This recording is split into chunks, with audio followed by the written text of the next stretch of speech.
científica tem um pouco o papel de refletir como a sociedade reage aos avanços tecnológicos, pode vir a reagir no futuro. Ela também a gente pode definir a ficção científica como um tipo de literatura que valoriza a imaginação, às vezes mais do que a linguagem. E a imaginação, ela tem um valor em si muito poderoso. E ela especula sempre também a partir do presente, né? Ela começou como algo de extrapolar descobertas científicas, avanços tecnológicos e pensar o impacto disso na sociedade. E em muitos lugares começou também como algo utópico, de como no futuro nós iríamos ter uma vida idílica, paradisíaca em outros planetas e coisas do gênero. E acabou descambando para uma distopia, né? A gente pode pensar numa virada ali com 1984, Admirável Mundo Novo, e dos riscos também do uso acrítico da ciência. Que a ciência ela não pode ser idolatrada como algo neutro, na verdade ela não é neutra, ela sempre passa por questões políticas que nem sempre são levadas em conta.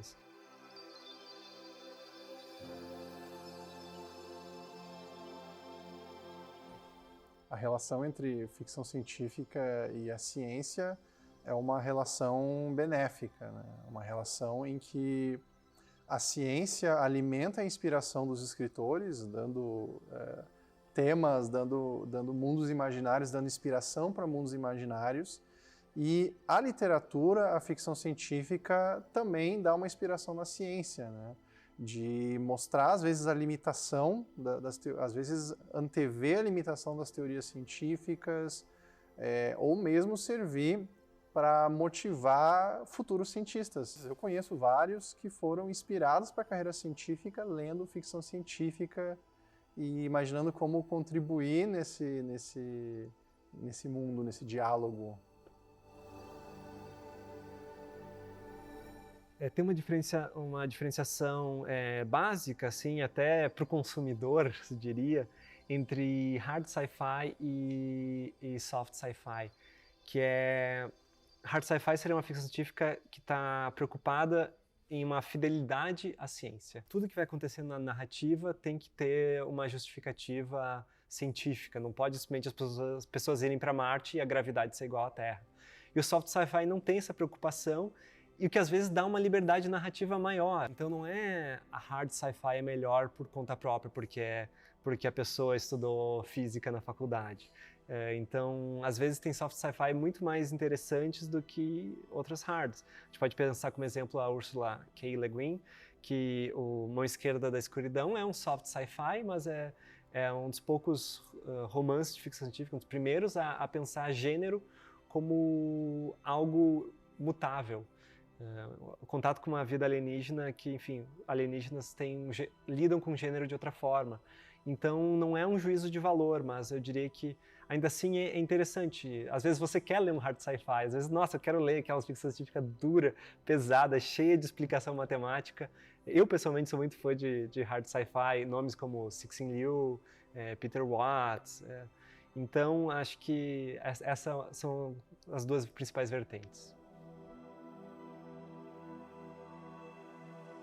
A ficção científica, na minha opinião, não precisa se limitar somente a obedecer às leis da física e obedecer às leis da biologia, porque a ciência às vezes pode ser muito limitante para as narrativas.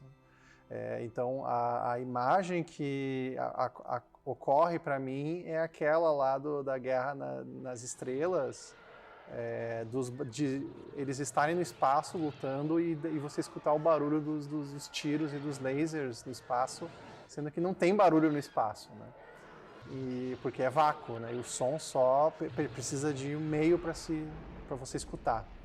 Então esse é um exemplo de como que a ciência pode restringir, né? Porque assistir um filme mudo de uma guerra espacial não ia ser uma coisa muito divertida, né?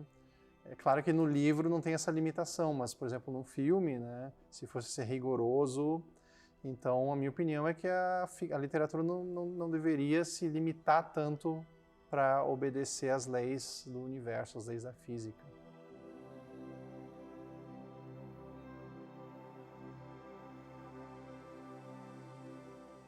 Eu vou indicar talvez o Despertar, da Octavia Butler, que é um livro sobre, de certa forma, sobre colonização, mas ele é narrado de uma maneira que não é nada maniqueísta e o livro realmente surpreende você em muitos aspectos.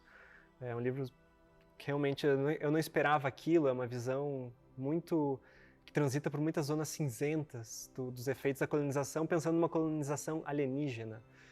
E outro livro que eu indico é O Problema dos Três Corpos, do chinês Cixin Liu, que esse extremely hard sci-fi, que também pensa muito na intersecção entre política e ciência, e que me levou a aprender muito sobre como a China lidou com a ciência durante o regime maoísta.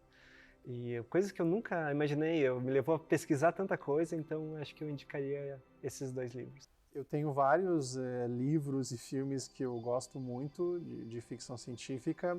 Um nome imediato que vem na minha cabeça é o livro A Mão Esquerda da Escuridão, da escritora Ursula Le Guin, eu não sei como pronunciar o sobrenome dela, que é um livro muito interessante que trata de temas profundamente atuais, a questão de gênero, né?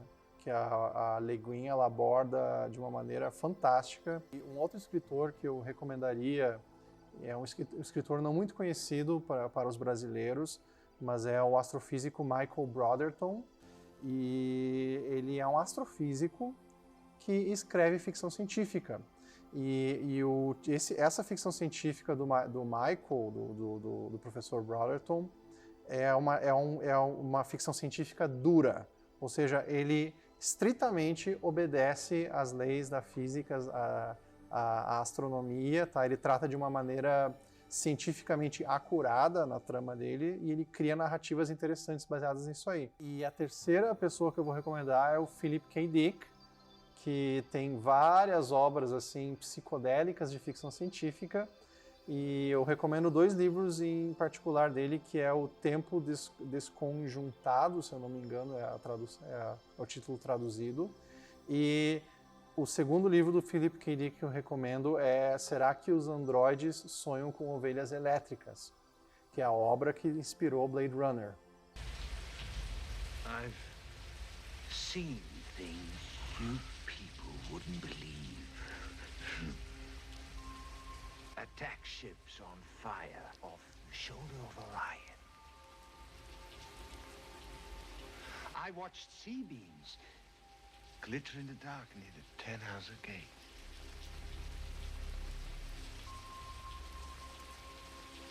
All those moments will be lost